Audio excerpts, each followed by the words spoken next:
کسی ملک کی فوج کا سپہ سالار حسب معمول اپنے سپاہیوں کے ساتھ شہر کی گشت پر تھا۔ وہ مختلف جگہوں سے ہوتا ہوا ایک بازار کے نزدیک پہنچا۔ اچانک اس کی نظر بازار کے کونے میں کھڑے ایک بھکاری پر گئی جو مسلسل اسے دیکھ ہی رہا تھا۔ اس بھکاری کے آنکھوں میں اسے ایک عجیب سی چمک نظر آئی۔ اچانک اس بھکاری کے قریب آیا، بولا، کیا کہنا چاہتے ہو؟ سپہ سالار اسے دیکھتے ہوئے بولا۔ بھکاری تھوڑی دیر خاموش رہا، پھر وہ سرگوشی میں بولا، اگر خوشحالی چاہتے ہو تو جنگل کے شمال کی طرف میری کھٹیا ہے، وہاں آ جانا۔ یہ کہہ کر وہ ایک طرف کو چل دیا۔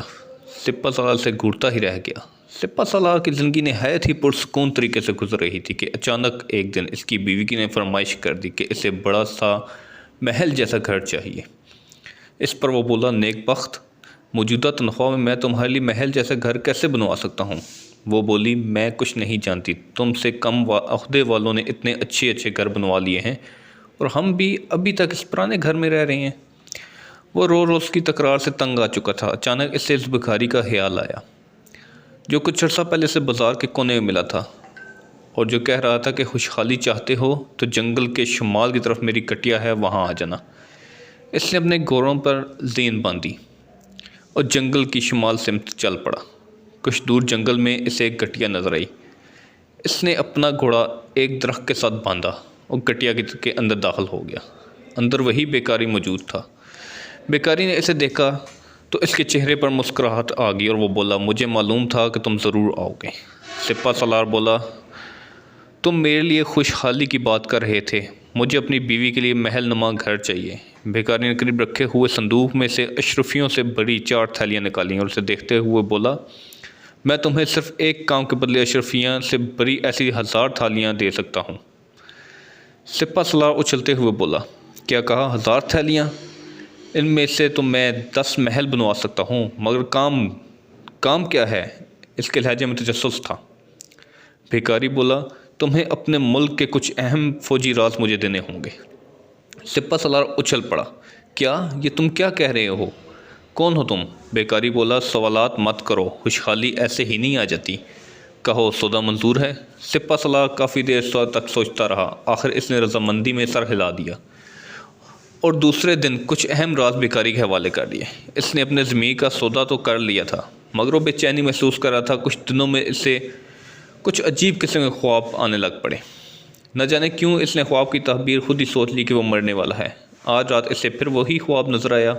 وہ بے چین ہو گیا، اس سے رہا نہ گیا۔ وہ آدھی رات کو ہی شاہی نجومی کے گھر پہنچ گیا۔ دستخط سن کر شاہی نجومی آنکھیں ملتا ہوا باہر آیا۔ اس نے اتنی رات کو اپنے دروازے پر سپہ سالار کو دیکھا تو وہ چونک اٹھا۔ خیریت تو ہے؟ آپ اتنی رات کو میرے دروازے پر؟ سپہ سالار بولا، ہاں، دراصل ایک ہی خواب مجھے بار بار نظر آ رہا ہے، میں پریشان ہوں، مجھے اس کی تعبیر بتائیے۔ شاہی نجومی اسے اندر لے آیا اور اس سے خواب سنا۔ خواب سننے کے بعد وہ بولا، اس کی تعبیر یہ ہے کہ آپ اب صرف 3 دن تک آسمان دیکھ پائیں گے، اس کے بعد۔ اب بھی نجومی کی بات ادھوری چھوڑ کے سپہ سالار نے اس سے کہا، بس ہم آگے جانتے ہیں، ہمیں بس آپ کی تصدیق درکار تھی، سو وہ حاصل ہوئی۔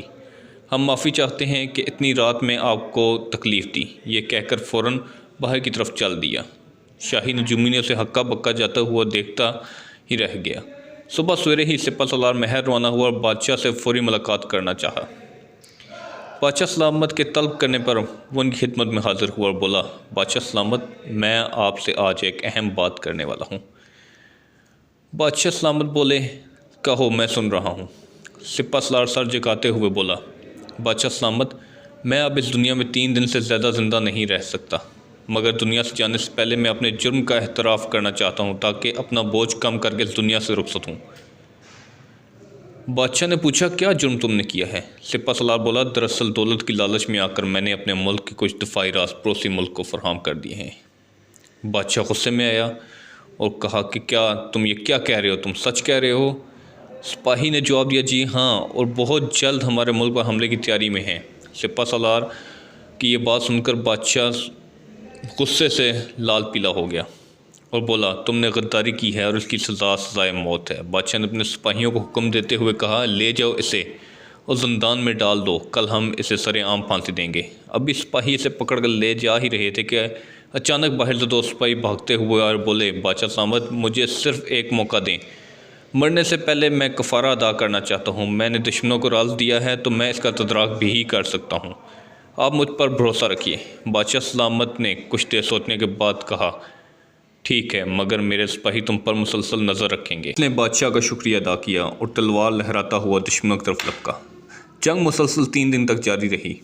سپہ سالار نے جو کہا سچ کر دکھایا، دشمنوں کو منہ کی کھانی پڑی۔ جنگ کے بعد اب سپہ سالار بادشاہ کے روح برو کھڑا تھا۔ بادشاہ بولا، گو کہ تم نے پھانسی کی سزا کے مستحق ہو، لیکن تم نے اپنے گناہ کا کفارہ ادا کرتے ہوئے دشمنوں کو خاک چٹائی ہے، اس لیے ہم تمہاری پھانسی کی سزا ختم کر کے معمولی سزا دے رہے ہیں، یعنی سال بھر کے لیے اندھیرے کنویں میں رہنے کی۔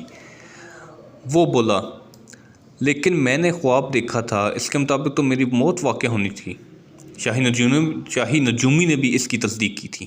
بادشاہ بولا، موت تو برحق ہے اور ہر شخص کو اس کا مزہ چکھنا ہے۔ اگر تم یہ گناہ کرنے سے پہلے ہی اپنی موت کو یاد رکھتے تو کبھی اس گناہ کا مرتکب نہ ہوتے۔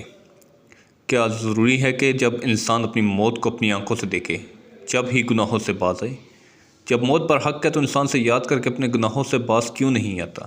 یہ کہہ کر بادشاہ خاموش ہو گیا۔ سپاہی جب اسے لے جانے لگے تو بادشاہ کے پاس نجومی بھی کھڑا تھا۔ سپہ سالار نجومی سے بولا کہ اس کا مطلب ہے کہ تمہاری بتائی ہوئی تعبیر غلط تھی۔ نجومی نے آگے سے جواب دیا، میری تعبیر غلط نہیں تھی، آپ ادھوری بات سن کے روانہ ہو گئے تھے، یعنی میں نے ادھوری تعبیر ہی سنی تھی۔ ادھوری تعبیر کیا مطلب؟ سپہ سالار نے پوچھا۔ نجومی نے کہا، میں نے کہا تھا کہ آپ صرف 3 دن تک آسمان دیکھ پائیں گے، اس کے بعد آپ پوری بات سننے بغیر ہی اپنی موت از خود تجویز کرتے ہوئے چلے گئے تھے۔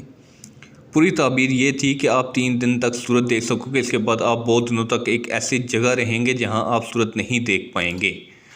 اس بات سے ہمیں یہ رسالہ ملتا ہے، ایک تو غداری کی سزا کبھی بھی نہ کریں، دوسری چیز ہمیشہ بات کو پوری سنیں اور اس پر عمل کریں۔